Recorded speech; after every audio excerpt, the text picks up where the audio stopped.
You are enjoying the contrast of your time and place.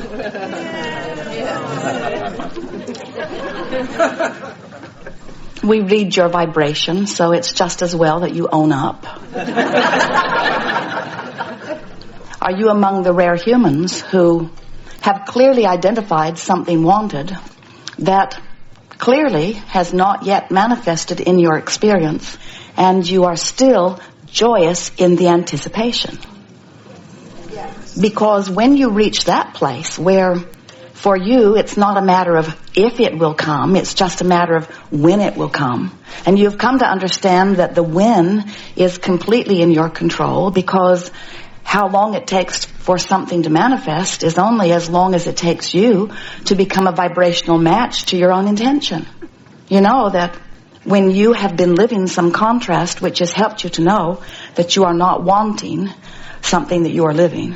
And in the midst of knowing that you are not wanting this, out of that comes clarity that you would prefer this.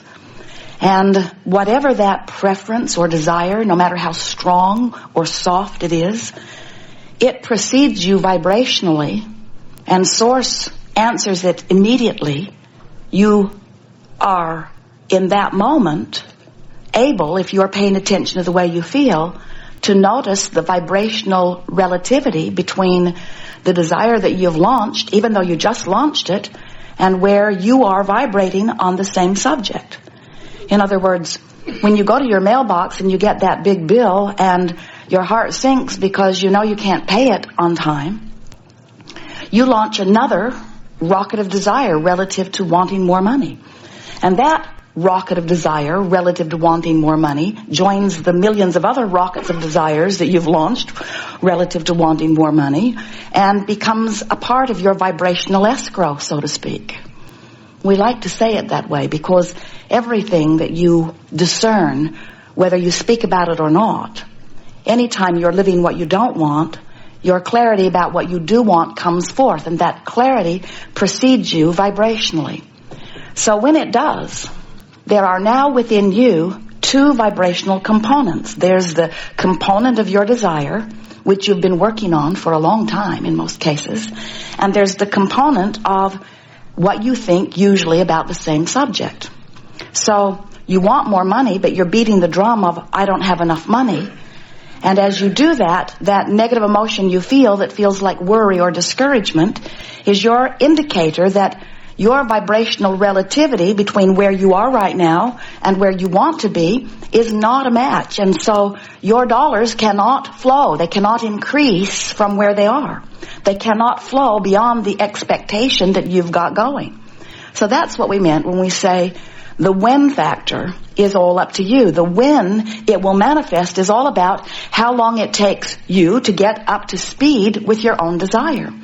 And the more exhilarated you feel, the more up to speed you are. The more positive the emotion is when you think about the subject of your desire, the more up to speed you are. And you just can't maintain that attitude of positive expectancy without what you want coming to you rather quickly. 99% of your creations are always complete before there is any physical evidence. In other words, you are vibrational beings, and so you are offering vibrations. And the vibrations are what universal forces are responding to. And sometimes you do a good job of offering words that match your vibration. But whether you do or not, it does not matter, because your words are not your point of attraction, nor is your action your point of attraction. Your vibration is your point of attraction. You have this magnificent guidance system that lets you know what your vibration is. And really, it's a trial and error thing. And by that we mean you just get used to noticing how you're feeling, and you become accustomed to deliberately projecting thought in order to deliberately affect the way you feel. And before you know it, you have felt your way right to where you want to be. Esther laughed this morning as she was taking her morning bath because the sign on the faucet said hot that way and cold that way. But when she turned the dial, she found her experience to be exactly the opposite. Whoever put the sign on the faucet got it turned around. And Esther thought, I'm glad I'm wise enough to take a hot bath anyway.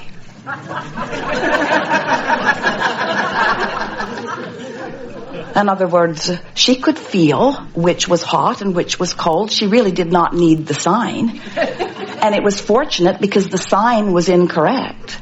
And we're wanting you to understand that often you're reading some sign that is outside of you that somebody else has placed, and you're trying to follow that guidance, which is based upon something that has nothing to do with you, and then you wonder why you're taking a cold bath.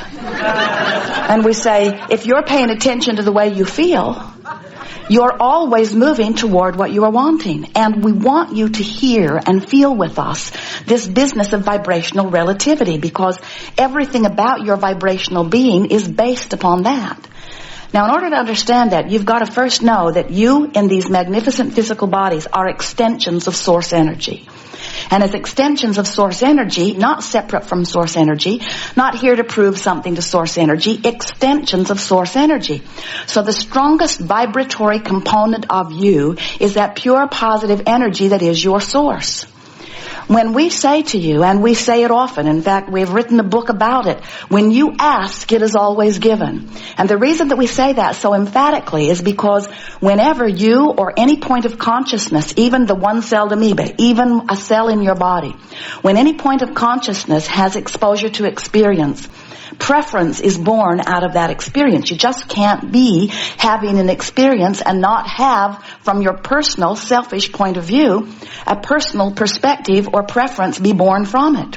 And in the moment that you out here on this leading edge have that birthing of preference, source agrees with you. Now hear that. Oh, it is so important and so delightful for us to impart this to you in this way. You are deliberate genius creators worthy of creation, and understood so well by source that as you are out here on this leading edge having your exposure to contrast, which by the way you were really in favor of at the time, as that birthing of desire happens within you, you radiate a vibration that goes to a place that you have not been before, and in fact where no one has been before, really, because the uniqueness of that which is you causes the birthing of eternally unique desires. And each time one of those preferences is born, source agrees emphatically, because source trusts your leading edge perspective to selfishly know what's best for you. Are you hearing this? Now, if it's hard for you to hear it, if you're too humble to hear that you get to selfishly choose what is best for you, then listen to it from the whole of the picture. Understand that every point of consciousness, every cell, every point of beingness is having that experience. And then think about the selfish nature of every point of consciousness. Selfishness could not be a better thing, and nothing could be more logical, because no one can perceive other than through the perspective of self. So as self perceives and concludes a preference, and source answers each and every one of those preferences, can you feel how the benefit of the whole must take place? We're not saying to you that your selfish desire is answered and there's only enough to go around a little bit, and so many other points of consciousness are denied. We're telling you that every source of asking is answered. And can you see how the evolution of all that is, the evolution of every species, occurs from this perspective of self? So, we want you to feel special, but not that special, because everyone who asks is answered every single time. And the point that we're really wanting you to hear here is that that is the reason that one point of this vibrational relativity comes into place instantaneously, because when you have a contrasting experience which causes you to ask, source joins your asking. And so there is this thriving, pulsing energy about what you have asked for so far. But now there's another point of relativity. It's how you feel about it. So you're sick in your body, you launch a rocket of desire that you want to be well. Source agrees with it and thinks only that thought. Source only sees you as well. But when you get the x-ray, when you take the score, when you look at the bump or the lump, when you see yourself not as you want to be, that negative emotion that you feel is your indication that you are vibrationally deviating from the vibration of your source. And so the vibrational relativity between who you really are and what you want, and who you are allowing yourself to be by virtue of what you're focusing upon right now, is out of whack. And the degree of negative emotion that you feel is about the degree of out of whackness. In other words, the better you feel, the more in alignment you are with you and your own desires. The worse you feel, the more out of alignment you are. As Jerry and Esther travel from Phoenix to San Diego, they are well aware of what their journey is. They know it's about 400 miles. They know they have to go west. And they know that most of the 400 miles, they're not yet going to be where they want to be. And yet, they don't get to the halfway point of Yuma, Arizona, where they have not yet found a good place to eat, and become so discouraged about not yet being where they want to be that they get disoriented and turn around and go back to Phoenix. That journey is understandable. So it's not hard to continue to move in the direction of what they desire until they get there. But we see so many of you who are sick, wanting to be well, who get well along the way, and then you stop and take score about where you are, and you turn around and go back to sickness. We see so many of you well on your way to a breakthrough relative to finances or relative to relationship. But right before manifestation point, you notice that it hasn't happened yet.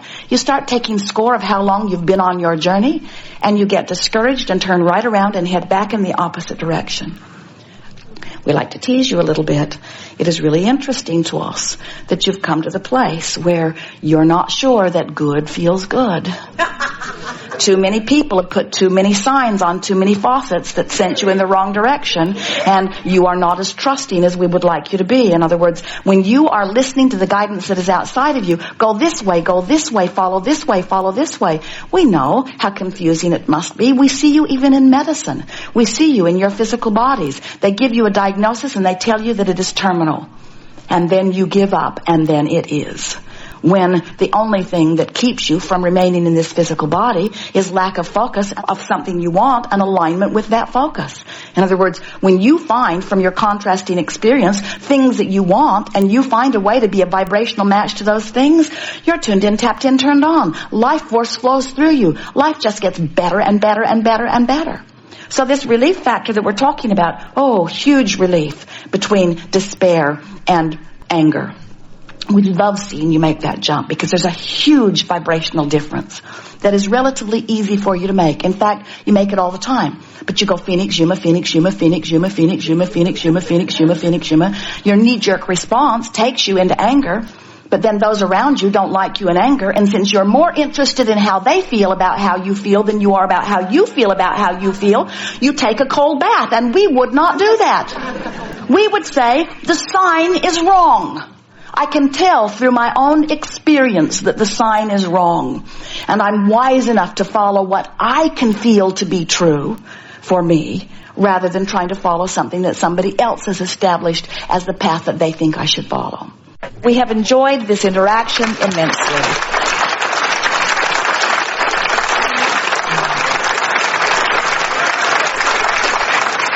This has truly been co-creating at its best. Be easy about all of this. We make too much of all of this.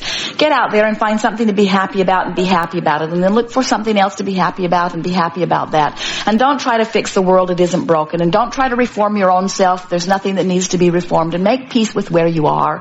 And try to make the best of things. And look for things to be happy about. And make lists of positive aspects. And get on rampages of appreciation. And look for the best feeling thought that you can find from wherever you are. But most of all, just take it easy. Just relax a little bit and look for the blessings that surround you, and make lists of the things that you are appreciating, and get yourself tuned back up to the vibration of well-being that is so natural to you. We want so much for you to get a sense of what we see lined up outside your door. The aerial view of the vibrational escrow that is being held for you is amazing, and as you just relax a little bit, it begins to flow in. You'll never get it done, and you cannot get it wrong. And there is nothing that you are supposed to do, only that which you want to do. Be selfishly interested in the way you feel. And let everybody else take care of the way they feel. And it is our promise to you that you will fulfill your reason for being, that you will contribute to this time-space reality in the most emphatic way imaginable, that you will fulfill your every dream as they continue to unfold, and most of all, you will live the life of joy that is your legacy. There is great love here for you. We are complete.